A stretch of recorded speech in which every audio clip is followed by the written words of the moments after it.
महाकुंभ में मौनी अमावस्या पर हुए स्नान पर हादसे की जांच के लिए गठित 3 सदस्यीय न्यायिक आयोग ने अपनी कार्यवाही तेज कर दी है।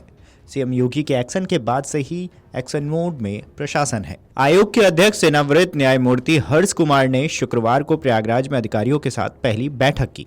बैठक के बाद आयोग ने संगमनोज के निकट घटनास्थल का निरीक्षण भी किया। जांच आयोग के अध्यक्ष सेनावृत न्यायमूर्ति हर्ष कुमार ने कहा है कि घटनास्थल की टोपोग्राफी और परिस्थितियों का अध्ययन किया जा रहा है। इसके साथ ही सीसीटीवी फुटेज और अन्य सबूतों का गहराई से विश्लेषण किया जाएगा। बता दें कि प्रयागराज महाकुंभ में मौनी अमावस्या के मौके पर स्नान के लिए उमड़ी भीड़ में अचानक भगदड़ की स्थिति बन गई थी, जिसमें 30 लोगों की जान चली गई थी और 60 अन्य इस दुर्घटना में घायल हो गए थे। मुख्यमंत्री योगी आदित्यनाथ ने हादसे की जांच के लिए 3 सदस्यीय न्यायिक आयोग का गठन किया था।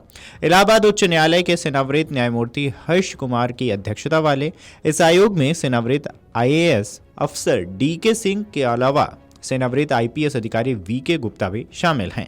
आयोग को अपने गठन के 1 महीने के अंदर ही मामले की जांच रिपोर्ट देनी है। इस सिलसिले में जारी अधिसूचना के मुताबिक आयोग भगदड़ के कारण और परिस्थितियों की जांच करेगा।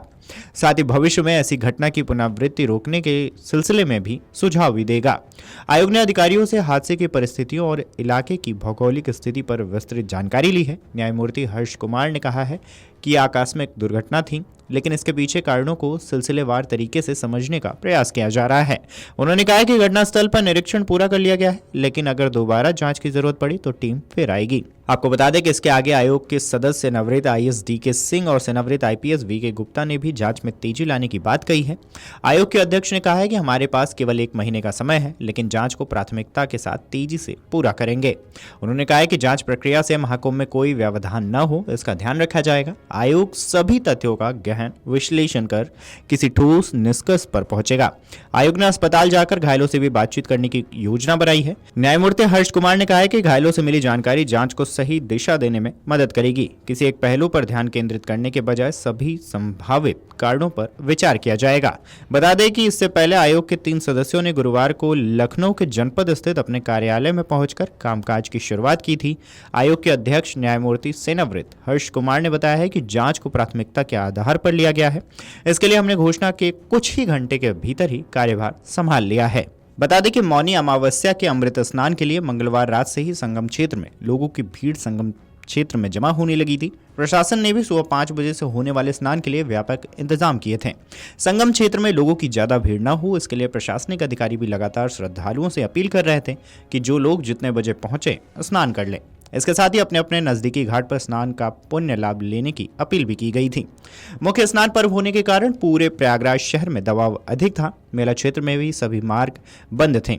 ब्रह्म मुहूर्त में अमृत स्नान के लिए लोग संगम नोच पर इकट्ठा हो रहे थे। रात 12 बजते बजते आलम यह था कि वहां पैर रखने की भी जगह नहीं बची। इसके चलते देर रात करीबन 2 बजे के बीच मेला क्षेत्र में अखाड़ा मार्ग पर भारी भीड़ का दबाव बना।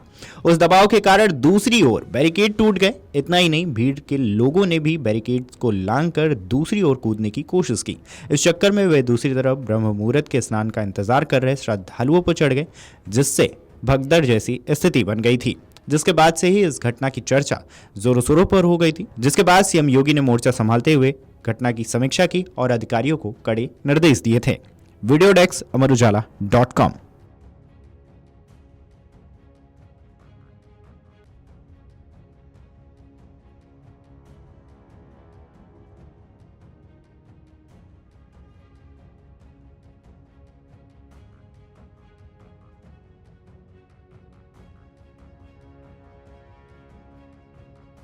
अमर उजाला जीवांजलि के सारथी की मदद लें और महाकुंभ में स्नान जरूर करें।